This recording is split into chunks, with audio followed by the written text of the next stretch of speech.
এই সমাজের মানুষগুলো না, অনেক মানুষ আছে যারা মানুষের মতো দেখতে কিন্তু মানুষের রূপ ধারণ করে না স্বার্থতার কারণে মানুষকে ঠকায়।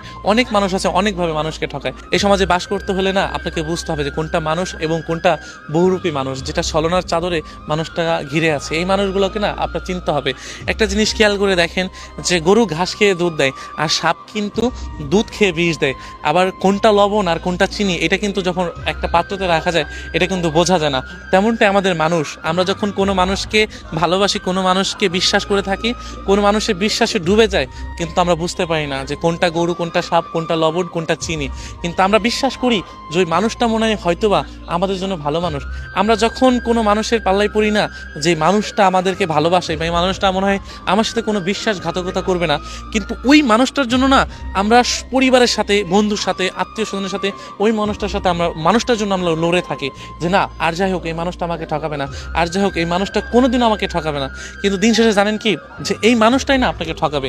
এই মানুষটা আসলে ওই সাপের মতো, যে আপনার কাছ থেকে সুন্দর সুন্দর বিশ্বাস অর্জন করে না, যে তাদের কাছে আপনাকে ছোট করছে, আত্মীয় স্বজন, পরিবারের কাছে। পরিবার আপনাকে বারবার বলতেছে ও তোর জন্য ভালো না, ও তোকে ঠকাবে, তারপরেও না পরিবারের বিরুদ্ধে গিয়ে ওই মানুষটাকে ভালোবেসেছেন। এমন অনেক ছেলেরা আছে, অনেক মেয়েরা আছে যে এমন সিচুয়েশনে পড়েছেন, বা শুধু ভালোবাসার ক্ষেত্রে না, এমন অনেক কিছুই আছে, অনেক সম্পর্কের কারণে না এই জিনিসগুলা মানে এই বিশ্বাসের পর ডিপেন্ড করে না তাদেরকে বিশ্বাস করে ঠকেছে। সো ওই মানুষগুলো না সাপের মতো, যে বিশ্বাস করে আপনি দুধ দিয়েছেন, তারা দিন শেষে আপনাকে বিষ দিয়েছে। সো এই মানুষগুলো থেকে না বিরত থাকবেন। আমরা বরাবরই কষ্ট পেয়ে থাকি কিসের জন্য জানেন? যে মানুষগুলোকে আমরা চিনতে পারি না। বহুরূপী মানুষ, যাদের রূপের ভিতরে অনেকগুলো রূপ থাকে, তখন আমরা চিনতে পারি না। কিন্তু কিছু মানুষ আছে যারা এক রূপ নিয়েই ভালোবাসতে চায়, তখন তাদেরকে আমরা বুঝতে পারি না। যারা আমাদেরকে ভালো চায় তাদেরকে আমরা কখনো বুঝতে পারি না, কিন্তু আমরা তাদের পিছে ছুটে বেড়াই। যে মানুষগুলা রূপের চাদরে ঠকে আমাদেরকে ঠকায়, আমরা প্রতিনিয়ত ঠকে যাই। পরিবারের বিরুদ্ধে গিয়ে ওই মানুষটাকে বিশ্বাস করি, বন্ধু বান্ধবকে অবিশ্বাস করি, ওই মানুষটাকে বিশ্বাস করি।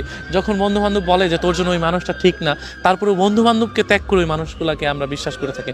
কিন্তু দিন শেষে ওই মানুষগুলোর কাছে হেরে যায়।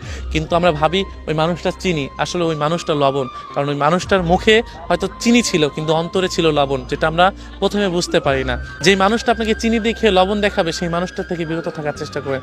কারণ এই সমাজে এই মানুষগুলো না মানুষের জন্য খুবই ক্ষতিকর। কিন্তু এই বহুরূপী মানুষগুলো আমরা কখনোই চিনতে পারি না।